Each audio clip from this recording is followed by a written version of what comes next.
প্রিয় শিক্ষার্থীরা, সবাইকে স্বাগত জানাচ্ছি আমাদের আজকের ক্লাসে।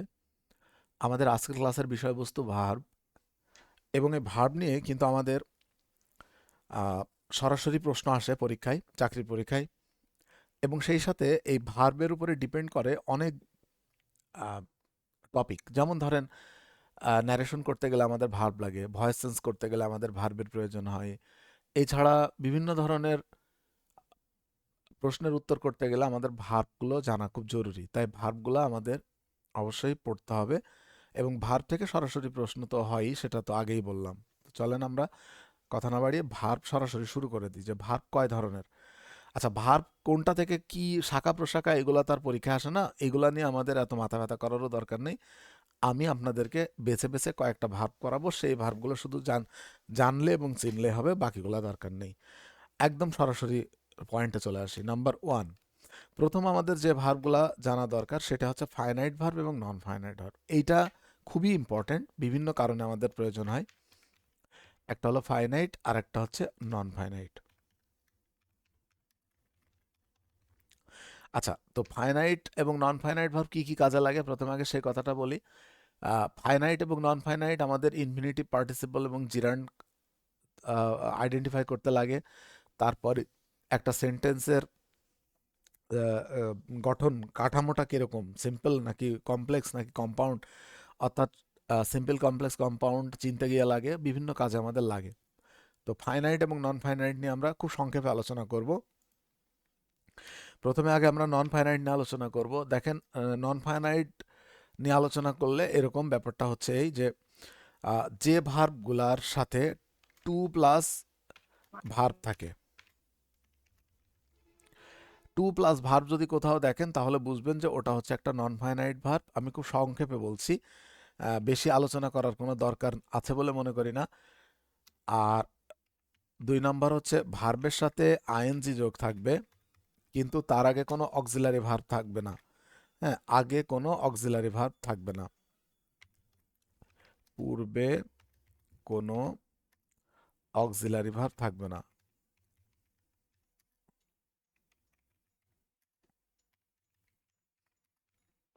অক্সিলারি ভার্ব যদি থাকে তাহলে সেটা কিন্তু আবার ফাইনাইট ভার্ব হয়ে যাবে।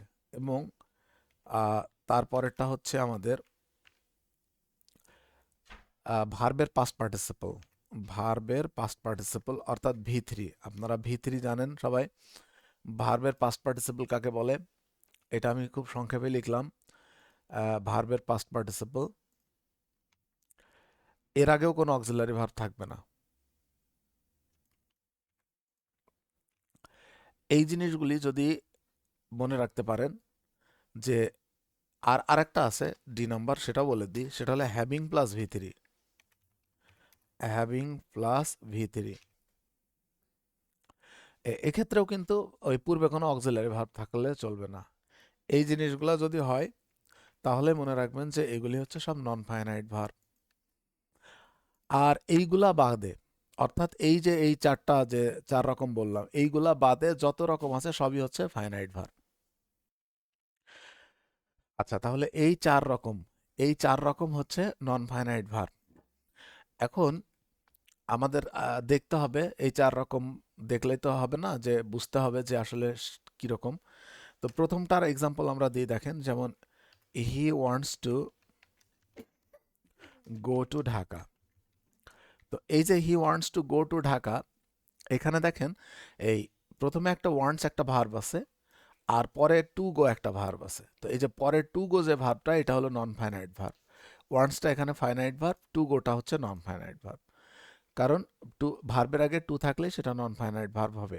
এগুলো আমি এর আগেও দেখিয়েছি, কিন্তু তারপরেও এখন যেহেতু এখানে চলে আসছে আমাদের দেখা দরকার। এরপরে আর একটা দেখি, যেমন দেখেন he bought a pen going to market. একটু লক্ষ্য করেন, দেখেন ইংরেজি কঠিন না, শুধু ভালো মতো লক্ষ্য করার বিষয়। দেখেন, he bought a pen going to market, অর্থাৎ বাজারে গিয়ে সে একটা কলম কিনলো। তাহলে হি বট আ পেন, লক্ষ্য করুন এখানে গোয়িং আছে, ভার্বের সাথে আইএনজি আছে, কিন্তু তার পূর্বে কোনো অক্সিলারি ভার্ব নাই। তাহলে এক্ষেত্রে এই গোয়িংটা হচ্ছে আমাদের নন ফাইনাইট ভার্ব। এরপরে V3, দেখেন আমরা যদি এভাবে লিখি যে আ he bought a stolen pen. লক্ষ্য করুন, সে একটা চুরাইকৃত কলম কিনেছিল, মানে চুরি যাওয়া কলম কিনেছিল। ঠিক আছে, তো দেখেন লক্ষ্য করেন এইখানে বট আছে। তো বট এটা একটা ভার্ব, স্টোলেন এটা একটা ভার্ব। তো আমরা যদি তিন তিন ধরনের ভার্ব নিয়েই কথা বলি, একটু দেখি আমরা। যেমন বাইয়ের পাস্ট হচ্ছে বট, আবার পাস্ট পার্টিসিপলও হচ্ছে বট। আবার স্টিল মানে চুরি করা, এর পাস্ট টেন্স হলো স্টোল এবং পাস্ট পার্টিসিপল হচ্ছে স্টোলেন। ঠিক আছে, তো দেখেন এখানে আমরা যে লিখলাম হি বট আ স্টোলেন পেন, আপনারা বলতে পারেন যে এই বটটা এটা তো V3 হতে পারে, ভার্বের পাস্ট পার্টিসিপল হতে পারে, তাহলে এইটা কেন নন ফাইনাইট ভার্ব না? এই প্রশ্নটা আসতেই পারে। লক্ষ্য করেন একটি সেন্টেন্সে অবশ্যই একটা ফাইনাইট ভার্ব থাকতে হবে, একটা ফাইনাইট ভার্ব ছাড়া কোনো সেন্টেন্স গঠিত হতে পারে না। তো এখানে যে স্টোলেন শব্দটি আছে এটি যে নিশ্চিতভাবে ভার্বের পাস্ট পার্টিসিপল সেটা তো আমরা এখান থেকেই দেখতে পাচ্ছি। তাহলে এই স্টোলেন শব্দটা ভার্বের পাস্ট পার্টিসিপল, তার আগে কোনো অক্সিলারি নাই, অতএব এটা হচ্ছে আমাদের নন ফাইনাইট ভার্ব। তাহলে এই যে বট এইটা কোনোভাবেই V3 হতে পারে না। V3 যদি হইতো তাহলে এটাও নন ফাইনাইট ভার্ব হয়ে যেত। তাহলে এইটা মূলত V2 অর্থাৎ ভার্বের পাস্ট ফর্ম। এটা আমরা একটু খেয়াল করলে বুঝতে পারবো। এই জন্য এটার আগে কোনো অক্সিলারিও নাই, অথচ তা সত্ত্বেও এটা ফাইনাইট ভার্ব, কারণ এটা পাস্ট ফর্মে আছে। তো বিষয়টা আশা করা যায় বুঝতে পেরেছেন। আর হ্যাভিং দিয়ে কেমন দেখেন, having taken some, having taken some food he went away, মানে কিছু খাবার খেয়ে সে চলে গেল। লক্ষ্য করুন এখানে হ্যাভিং টেকেন সাম ফুড আছে এবং তার আগে কিন্তু কোনো অক্সিলারি ভার্ব নাই, অতএব এখানে হ্যাভিং টেকেন এটিও কিন্তু নন ফাইনাইট ভার্ব। তো এই হচ্ছে আমাদের 4 রকমের নন ফাইনাইট ভার্ব। তাহলে আমরা ফাইনাইট ভার্ব কোনগুলো এখন? এই বাদে, অর্থাৎ এই 4 ধরনের বাদে যা কিছু আছে পৃথিবীতে সবই ফাইনাইট ভার্ব। সেটা হতে পারে ডু, সেটা হতে পারে হ্যাভ, সেটা হতে পারে অ্যাম ইজ আর বা ওয়াজ ওয়ার, সেটা হতে পারে কিপ, সেটা হতে পারে ওয়াক, হ্যাঁ, বা রান, ঠিক আছে, অথবা বাই, অথবা হতে পারে রিড। যাই কিছু হোক না কেন সবই হচ্ছে ফাইনাইট ভার্ব। তাহলে আমরা বুঝলাম যে এই 4 রকম ভার্ব হচ্ছে নন ফাইনাইট এবং এটা ছাড়া বাকি যত রকম ভার্ব আছে সবই হচ্ছে ফাইনাইট ভার্ব। এটা আমাদের জেনে রাখা খুবই প্রয়োজন। তাহলে আমরা ফাইনাইট ভার্ব পেয়ে গেলাম আমরা, এবং একটা পেলাম ফাইনাইট ভার্ব আর একটা পেলাম আমরা নন ফাইনাইট ভার্ব, এই দুইটা শিখলাম। এখন আমরা দেখব প্রিন্সিপাল ভার্ব এবং অক্সিলারি ভার্ব, এই দুইটা আমরা একটু শিখব। তাহলে 3 নম্বর ভার্বটা হচ্ছে আমাদের প্রিন্সিপাল। আচ্ছা, প্রিন্সিপাল ভার্ব কোনগুলো? প্রিন্সিপাল ভার্ব মানে হচ্ছে প্রধান ভার্ব, বা আহ, ওই বাক্যে, কোনো বাক্যে যে ভার্বটার অর্থ প্রধান বা যে ভার্বটি ওই বাক্যটা গঠন করতে প্রধান হিসেবে ভূমিকা রেখেছে সেটাকে আমরা বলি প্রিন্সিপাল ভার্ব। আচ্ছা, এখানে কিছু জিনিস বোঝার আছে, যেমন আমরা যদি বলি হি ওয়াক্স অন দ্য রোড, সে রাস্তার উপর দিয়ে হাঁটে, সেই ক্ষেত্রে এই সেন্টেন্সের মধ্যে একটাই ভার্ব আছে ওয়াক্স, অতএব এটি আমাদের প্রিন্সিপাল ভার্ব। আবার আমরা ধরুন লিখলাম যে হি ইজ আ ডক্টর, লক্ষ্য করুন এখানেও কিন্তু একটাই ভার্ব আছে ইজ, যদিও আমরা ইজ জানি অক্সিলারি ভার্ব, কিন্তু এই বাক্যে একটি মাত্রই ভার্ব হিসেবে ব্যবহৃত হওয়ার কারণে এই ইজটি তখন অক্সিলারি ভার্ব না হয়ে বরং এই সেন্টেন্সে ভারপ্রাপ্ত প্রিন্সিপাল ভার্ব হিসেবে কাজ করেছে। অনুরূপ একটি সেন্টেন্স লেখা যায় they have some, they have some মানি, তাদের কিছু টাকা আছে। দে হ্যাভ সাম মানি, এক্ষেত্রেও দেখেন হ্যাভটা আমাদের সেন্টেন্সে একটি মাত্র বা ভার্ব হিসেবে ব্যবহৃত হয়েছে, যদিও এই হ্যাভ ভার্বটা অক্সিলারি শ্রেণীর ভার্ব, তবুও এখানে ভারপ্রাপ্ত প্রিন্সিপাল ভার্ব হিসেবে কাজ করছে। সুতরাং আমরা এখান থেকে দেখলাম যে কখনো কখনো অক্সিলারি ভার্বও বাক্যের প্রিন্সিপাল ভার্ব হিসেবে কাজ করতে পারে, আর অন্যথায় বাক্যে একটিমাত্র ভার্ব থাকলে সেটাকে আমরা প্রিন্সিপাল ভার্ব হিসেবে বলতে পারি। তাহলে আমরা প্রিন্সিপাল ভার্ব পেলাম। এরপর আমরা দেখব অক্সিলারি ভার্ব।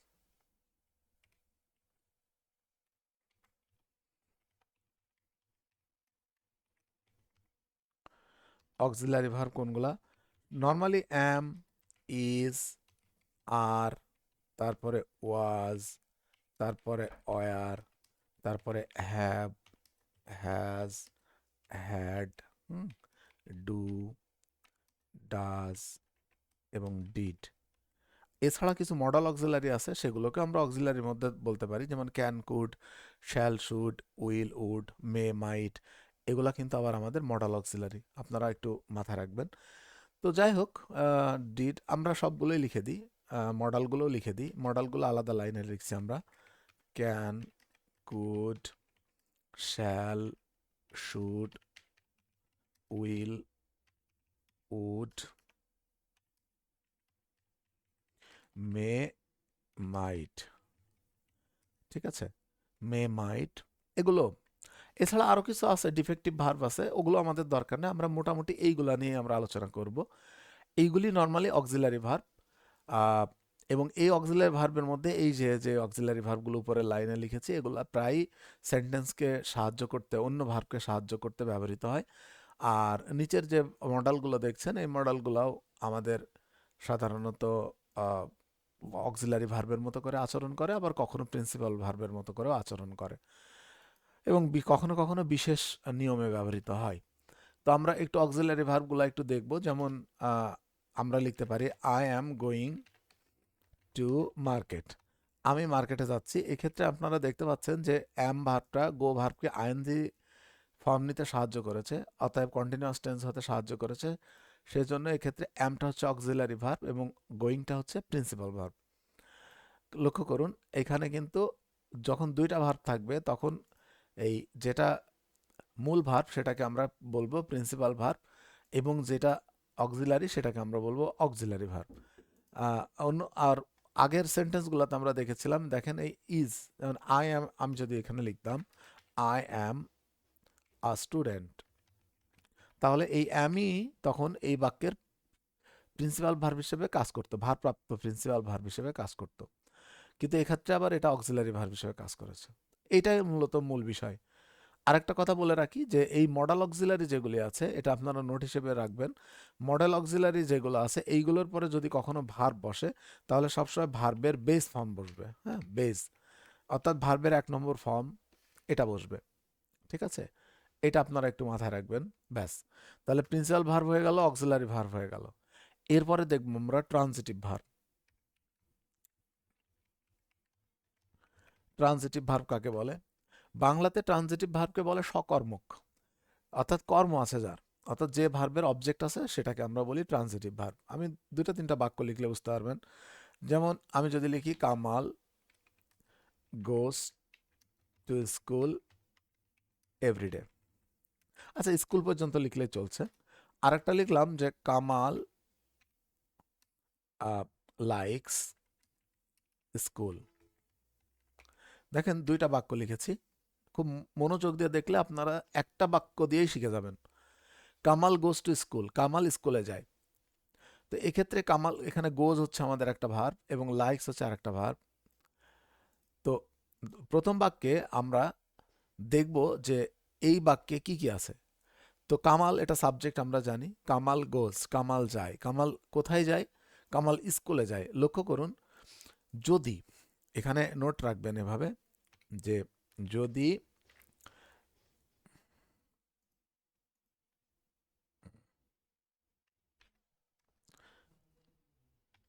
ভার্বকে ভার্বকে কি কি বা কাকে দ্বারা প্রশ্ন করা হয়,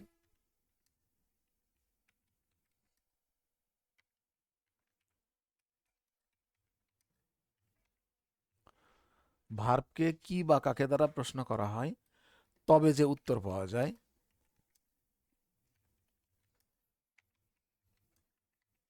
সেটা হচ্ছে অবজেক্ট। এই কথাটা একটু মাথায় রাখবেন, হ্যাঁ।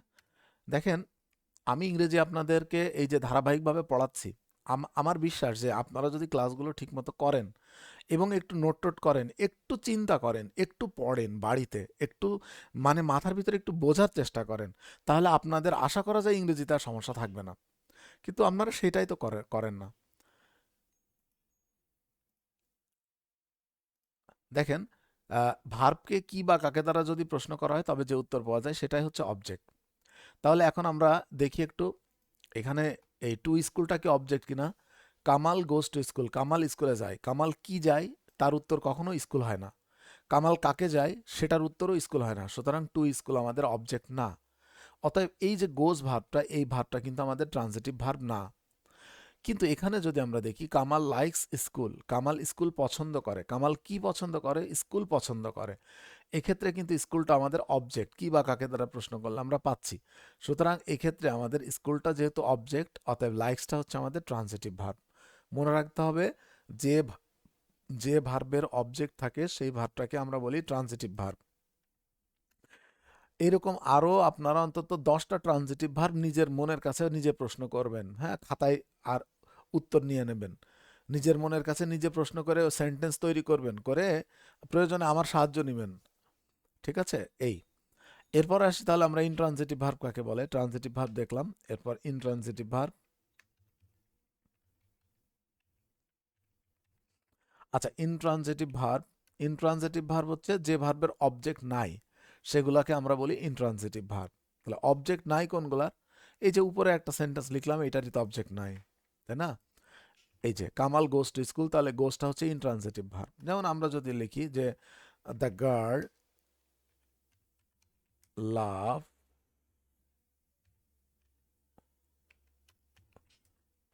লাউডলি, অর্থাৎ মেয়েটি উচ্চ শব্দে হাসছে। গার্লস হয়ে গেছে না, দ্য গার্ল লাভস লাউডলি। তাহলে দেখেন, মেয়েটি উচ্চ শব্দে হাসছে, হ্যাঁ। তাহলে কিভাবে হাসছে? উচ্চ শব্দে। এখানে কিন্তু কিভাবে দ্বারা প্রশ্ন করলে লাউডলি পাওয়া যায়, কি বা কাকে দ্বারা প্রশ্ন করলে লাউডলি পাওয়া যায় না। সুতরাং এই লাভস ভার্বটা হচ্ছে ইনট্রানজিটিভ ভার্ব। অতএব এটা আমরা, এর কোনো অবজেক্ট নাই, ইনট্রানজিটিভ ভার্ব। এখানে একটা এই বিষয় লিখে রাখি আমি নোট হিসাবে, সেটা হলো ইনট্রানজিটিভ ভার্ব আপনারা লিখে রাখবেন যে ইনট্রানজিটিভ ভার্বের ভয়েস চেঞ্জ হয় না।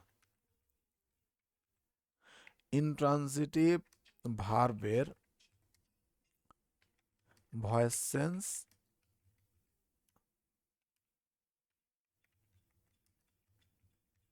হয় না। ঠিক আছে? এই কথাটা খুবই ইম্পর্টেন্ট, আমাদের অবশ্যই মনে রাখতে হবে যে ইনট্রানজিটিভ ভার্বের ভয়েস চেঞ্জ হয় না, এটা মাথায় রাখবো আমরা।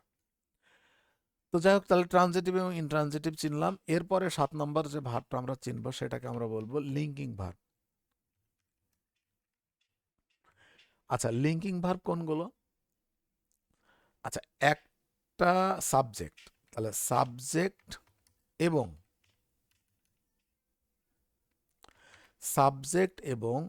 অ্যাডজেক্টিভ অথবা নাউন ক্লজ, সাবজেক্ট এর সাথে অ্যাডজেক্টিভ, আমি সংক্ষেপে লিখছি, আপনারা নোট করার সময় পূর্ণ কথায় লিখে রাখবেন। আমি আস্তেই বলছি। সাবজেক্টের সাথে একটি অ্যাডজেক্টিভ অথবা নাউন ক্লজকে সরাসরি যে ভার্ব লিঙ্ক করে সেটাকে আমরা বলি লিঙ্কিং ভার্ব।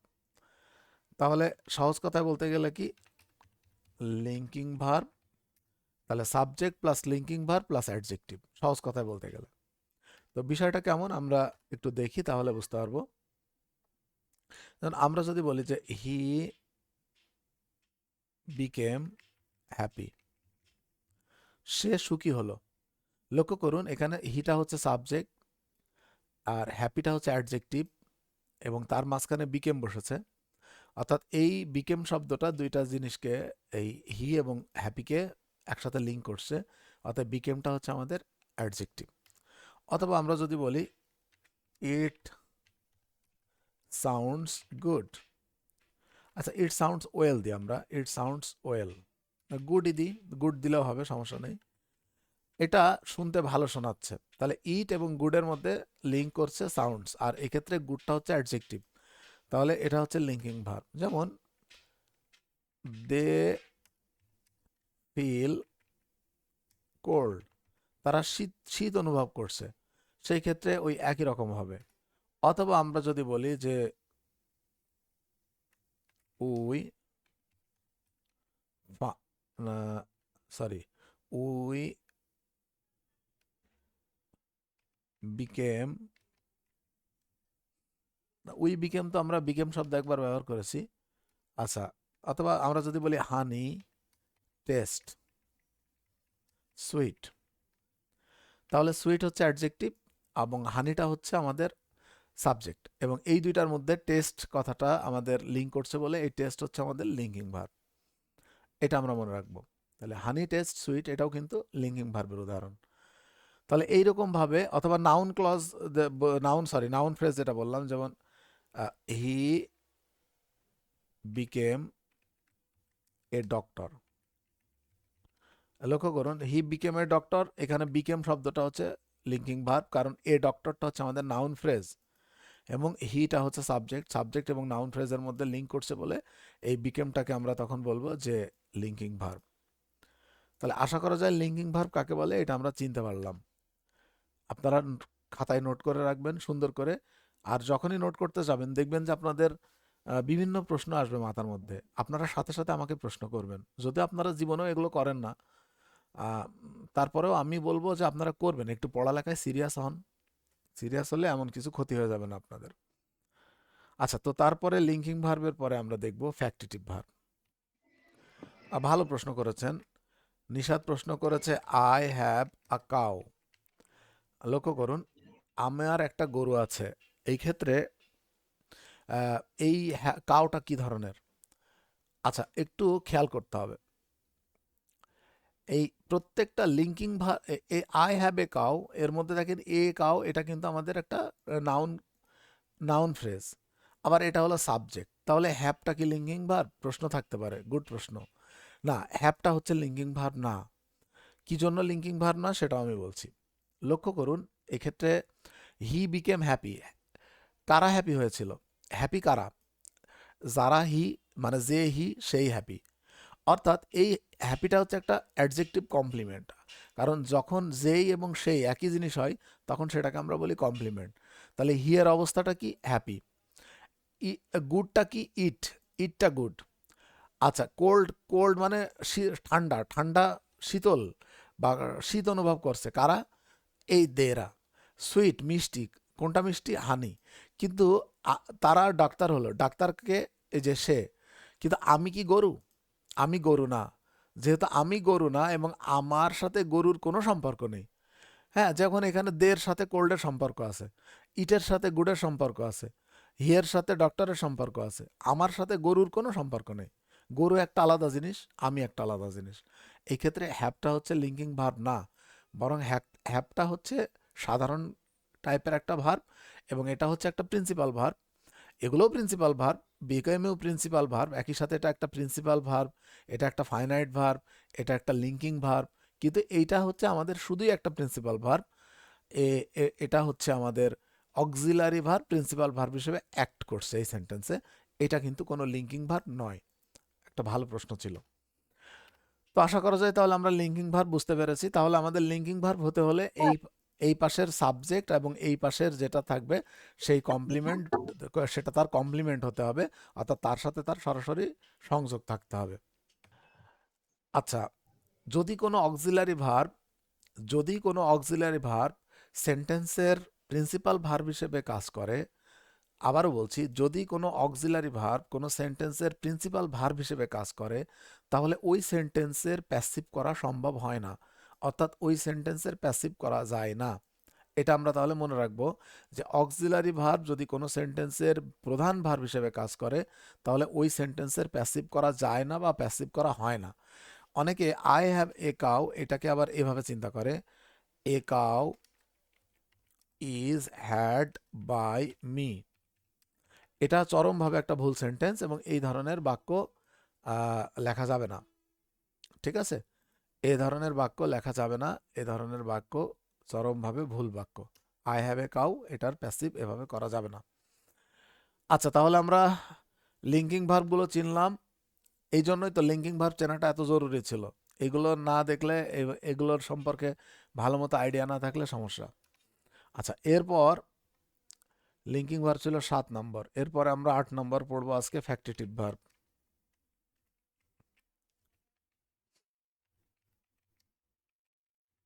আচ্ছা, ফ্যাক্টিটিভ ভার্ব কোনগুলা? ফ্যাক্টিটিভ ভার্বগুলা হচ্ছে, আমি একটু দেখাই দিচ্ছি। ধরুন আমরা লিখলাম যে উই ইলেক্টেড হিম চেয়ারম্যান। তারপরে ধরুন লিখলাম যে উই ফাউন্ড হিম গিলটি। অথবা আমরা লিখলাম যে they selected the man president. আচ্ছা, লক্ষ্য করুন, উই ইলেক্টেড হিম চেয়ারম্যান মানে আমরা তাকে চেয়ারম্যান হিসেবে নির্বাচিত করলাম। তাহলে উই ইলেক্টেড, আমরা নির্বাচিত করলাম। কাকে নির্বাচিত করলাম? তাকে নির্বাচিত করলাম। কি নির্বাচিত করলাম? চেয়ারম্যান নির্বাচিত করলাম। লক্ষ্য করুন, এখানে কিন্তু অনেক বোঝার আছে।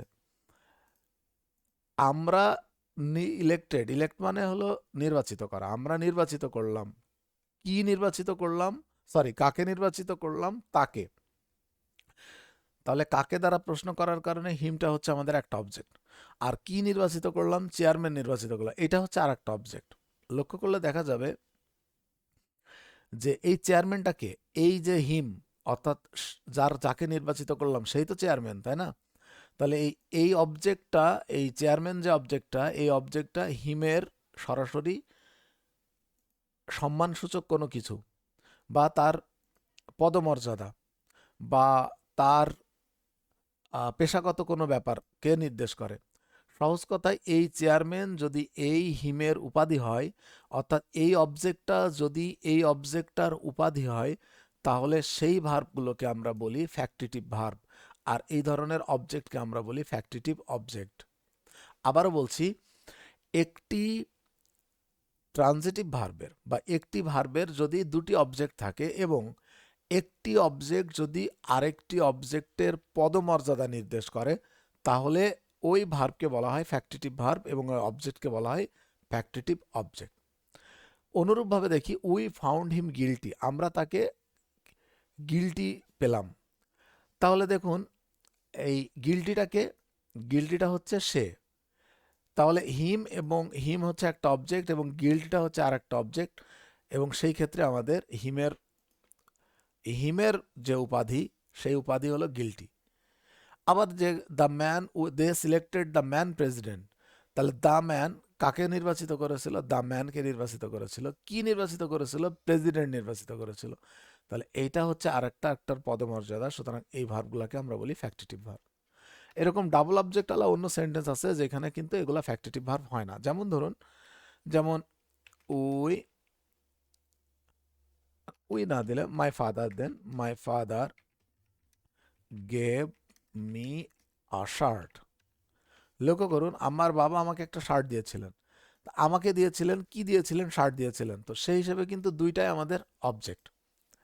কিন্তু শার্ট কখনো মেয়ের উপাধি হতে পারে না, মানে আমার উপাধি শার্ট হতে পারে না। সুতরাং এই ক্ষেত্রে কিন্তু এটা ফ্যাক্টিটিভ ভার্ব না। মনে রাখতে হবে, এইটা কিন্তু ফ্যাক্টিটিভ ভার্ব না। অন্যগুলো ফ্যাক্টিটিভ ভার্ব হইলেও এইটা কিন্তু ফ্যাক্টিটিভ ভার্ব না, এটা মাথায় রাখতে হবে আমাদের। ঠিক আছে? তাহলে দেখতে হবে তখন, তাহলে এটাকে কি বলবো আমরা? এটা বলবো যে ডাবল অবজেক্ট যুক্ত একটা ভার্ব গেভ। গেভটা হচ্ছে আমাদের ডাবল অবজেক্ট যুক্ত একটা ভার্ব, যেখানে দুইটা অবজেক্ট আছে, কিন্তু এটা কিন্তু ফ্যাক্টিটিভ ভার্ব না। এই 8টা ভার্বই আজকে আমাদের পড়া। এরপরে যদি আরো কোনো ভার্ব লাগে আগামী ক্লাসে আমরা আলোচনা করব।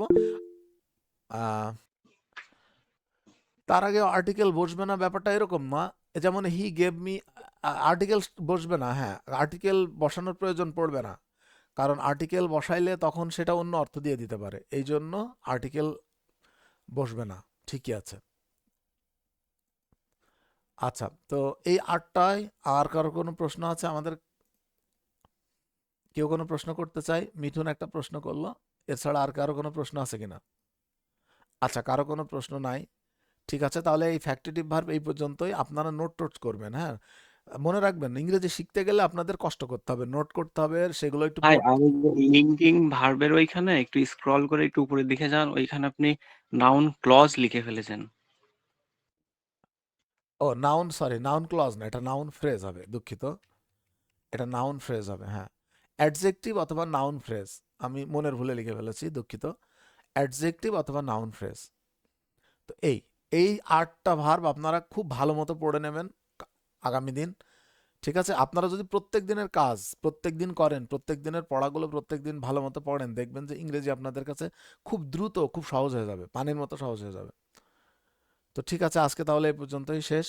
ভালো থাকবেন সবাই, সুস্থ থাকবেন, আল্লাহ হাফেজ।